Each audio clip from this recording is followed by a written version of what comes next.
Баршаңызға қайырлы күн достар. Бүгін сіздермен бірге Бекзат каналыма қош келдіңіздер. Бүгін мен қыста сақталатын, қайнатылмайтын огонёкты сіздермен бірге жасайтын боламын. Ол үшін видеоны соңына дейін қараңыздар.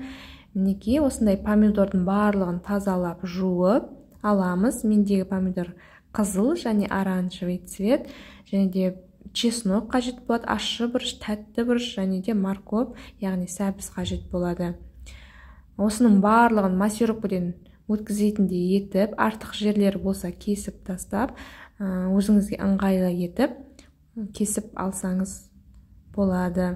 Мен барлығын осылай кесіп дайындап алдым. Енді араластыра отыра тартатын боламын мясорубкіден.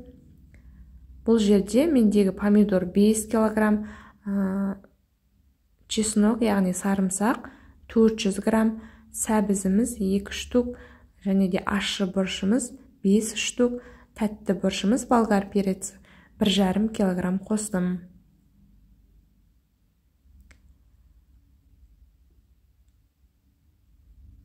Негізі бұл огонёкты қысқа жеуге және де тамақ жасаған кезде томат орнына қолдансаңдар өте керемет болады. Өйткені ішінде помидоры, моркові, сарымсағы, яғни қызыл бұрыш, тәтті бұрышы болғандықтан тамақтың дәмін өте керемет қылып келтіреді. Сондықтан томат орнына қолдансаңыздар болады. Мен жылда көп қылып жапқанды жақсы көремін, өйткені бізде үй ішімізде отбасымызбен жақсы көреміз, және де арасында тамаққа қосамын. Сондықтан мол қылып жасауды жөн көремін. Бұл рецепт менің жылда жасап жүрген рецептім, сондықтан сіздер де жасап көріңіздер, отбасыларыңызды, үй іштеріңізді қуантыңыздар, сіздерге ұнайды деген ойдамын. Мінекей мен барлығын мясорубкіден тартып болып қалдым. Енді қазір дәміне қарай тұз қосатын боламын.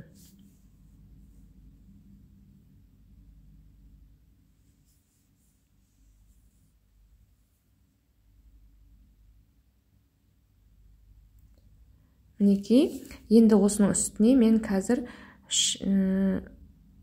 үлкен қасықпен 3 қасық тұз қосып жатырмын. Одан кейін 2 қасық ас қасықпен қант қостым.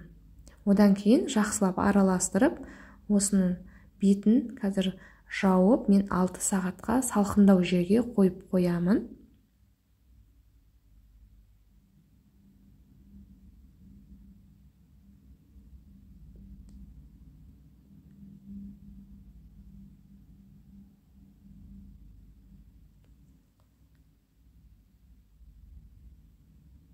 Мінекей 6 сағат өтті, енді бетін ашып, көрдіңіздер, шамалап көтерілген. Енді осы жерде қасықпен араластырып, дәмін көрсеңіздер болады, тұзын. Содан кейін 9%-тік уксусты ас қасықты толтырмай, сослай қосып шықтым, және де жақсылап араластырып алдым. Ешқандай да аспиринсіз. Қазір осыны мен банкіні буға қайнатып алдым крышкасымен. Мендегі банкі 1,5 литрлік банкі. Қазір осыны үстіне құйып, банка жабатының көмегімен жауып тастаймын.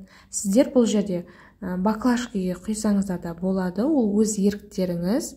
Мен қысқа сақтайтын болғандықтан осылай банкіге жаптым.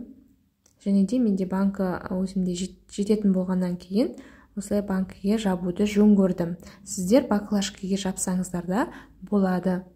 Енді осылай закрывашканың көмегімен жауып тастаймын. Одан кейін салқын жерде сақтайтын боламын. Холодильникте сақтауға да болады, немесе салқындау қараңғы жерде сақтауға болады.